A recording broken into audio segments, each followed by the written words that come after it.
Hey guys, it's Joel from guntoter.org. Welcome back to the channel. Today we're going to be doing a little bit of a throwback to a piece of gear that I mentioned in passing in a previous video. So for those of you who remember a video I did about various chest rigs that you could get like off of eBay that you could use when you can't find, say, your preferred micro rig or whatever your preferred cool guy rig is. I mentioned a piece of kit in passing called the ATS Tactical Gear Low Profile Medical Insert. And today we're going to do a review solely on that piece of kit. Now before we get into that, if you could go down into the corner and down below, like, share, subscribe, all those fun things. Also, if you could go down into the description and check out our Patreon page. Everything that we review here, we do buy. We buy our gear instead of trying to get it for free, so that you know that you're getting the most bias-free review that we can possibly give you, and we are not just reviewing something positively because they sent it to us for free. So if you could help us out as far as the cost of all that gear, that would be awesome. Now, with that said, let's go ahead and get into what you're actually here for, which is the review of the medical insert. Okay, so for those of you who watched my previous video about different types of chest rigs you can get on eBay and such, that if you can't find one of those micro rigs that you're super hot on getting, you'll recognize this is the Blackhawk chest rig that I was talking about. And when I talked through the video, I talked about the medical insert as a way to add medical capability to a very generic kit, whether it's a generic Syphlix kit where you just have mag pouches or utility pouches and stuff, or in this case, this very, very generic Blackhawk kit. So first off, if I can get a purpose-built pouch, whether it's a radio pouch, a mag pouch, a medical pouch, whatever, I'm gonna get a purpose-built pouch because I prefer to specialize in my pouches. If it's built for a specific purpose, it typically does that specific purpose better. However, if you're in a situation where you just have generic pouches for whatever reason, whether it's because that's what you got issued or because that's what you could find at the time, I would rather you figure out ways to use them to carry the gear you need. And I always believe you need to carry medical. Your IFAK is there for you in case you are severely injured, so you need to have it on you, not shoved in a backpack or left back in a vehicle or wherever. Your IFAK needs to be on you. So if it requires converting a pouch to carry that gear, then I want you to do that.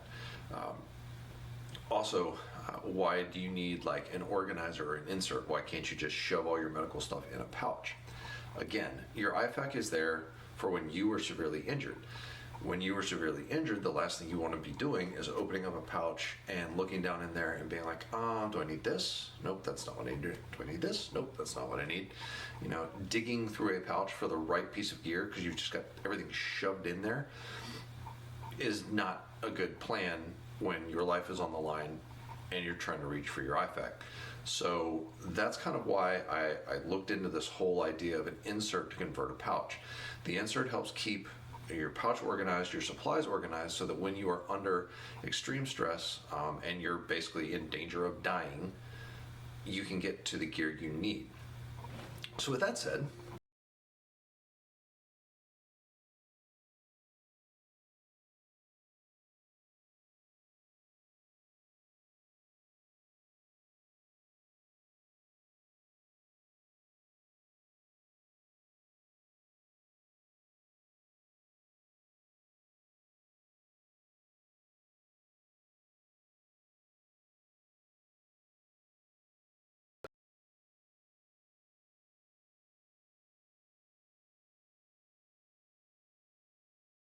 it helps to kind of keep it secured. Kind of overall dimensions, 7, 3, and the way I've got it packed, it's about 2 inches deep. You could definitely pack this a little deeper, maybe 2.5 to 3 inches, but just keep in mind that the deeper you pack this and kind of the more you change the configuration, the more you're limiting the pouches that it'll work in. So as far as what I've actually got in here, I run a pretty minimalist IFAK. Obviously you can see there's no tourniquet, right? Because the tourniquet's going to be out somewhere where I can get to it even faster than the rest of the IFAK. But within the IFAK itself, pull this, fold it out, voila. I have a hemostatic dressing, I have a compression bandage, I have chest seals, and I have shears.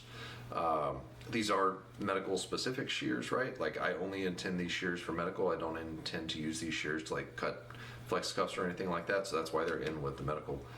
As you can kind of see when you're looking at it, 3 elastic loops oriented horizontally. There are other inserts that orient the elastic loops vertically. Personally, just because of what I've got in here and the way I wanted to try to align it, I prefer the horizontal orientation. But if you prefer the vertical, then that's do what you need. I just happen to prefer the horizontal orientation. It really is. It's very simple, as you can see. It's just loops with a cover on it, and it's designed to go into their utility pouch, but it can be used to convert other pouches as well. Some things to think about when you are trying to figure out how this is going to work and if it's going to, be useful for you. Size. Make sure it's going to fit. Make sure it's going to fit with the gear that you're going to carry.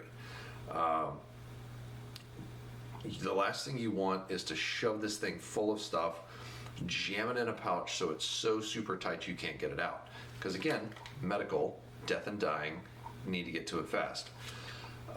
This chest rig, it's actually very, very tight inside this pouch. It's definitely not ideal. Could I make it work? Yes. But if I had any other option, I would probably not use this pouch as a medical pouch. It's just too tight, and I've discovered that as I've played around with it. Which brings me a second point. If you set it up and you're testing it out in the pouches, please actually test it out in the pouches. Don't just test it out, at home where you're like, oh look, I can manipulate this and fit it in and out. Set it up, take it somewhere where it's not convenient. Get yourself in an awkward position, do whatever, and then try to get it out one-handed. Because again, death and dying, need medical supplies, probably not an ideal day already. So there's a good chance that you're going to be in some sort of weird position that you're trying to access this from. So make sure that whatever pouch you're converting, that this is compatible with it. I can give you the dimensions, I can give you basic ideas as far as utility pouches and what size you need for it to go in, but I can't guarantee this is going to work in any of your gear. The only way that we can guarantee that is for you to actually test it with your gear in as many realistic or semi-realistic scenarios as you can come up with. So it's a good product. It gives you lots of options, but before you implement it in any sort of real scenario, test your gear, test your gear, test your gear. Okay? So as with anything from ATS Tactical Gear, it's well made. It's a solid product. It does have, I believe, a lifetime warranty on it, and it runs for about $30 unless you can catch it on sale from somewhere like SKD Tactical or whatever. So options, right? Is this the greatest idea in the world? Converting a generic pouch into a med pouch? I can't tell you that. Maybe it is, maybe it isn't. I'd much prefer a purpose-built pouch. But if that is not an option, I'd much prefer you convert something and carry medical than not have it. So this is an option if you're in that second group. Hope this was useful for you. If it was, again, let us know. Go down, like, share, subscribe, comments. If it was not, if you disagree with me, or if this is not useful, if there was a technical issue, sound, lighting, whatever, let us know about that too, right? I get downvotes all the time. I don't have a problem with a downvote. What I have a problem with is someone who comes in, fly by downvote and then doesn't actually say anything about it. Is my voice annoying? I've been told that. Is my volume exceptionally low because I'm learning a new piece of equipment? Okay, fair. Do you just disagree with my theory? Okay, that's cool too. free exchange of ideas help people make better decisions. So if you disagree with me, I'm good with that. You can downvote it all you want, but just please go in the comments and kind of explain your side of it so that people can watch the video, read your comments, and then make their own decisions, right? Like, that's what we're going for. Also, if you can go down, check out our Patreon page again. We do purchase everything. We don't get stuff for free. We're trying for bias-free reviews, and I don't think we can keep that bias-free review if we're getting stuff for free. At the very least, it creates a perception problem. So if you could help us out monetarily, that would be awesome. So with all that said, thank you very much for watching. I really do appreciate it, and I hope to see you again next time.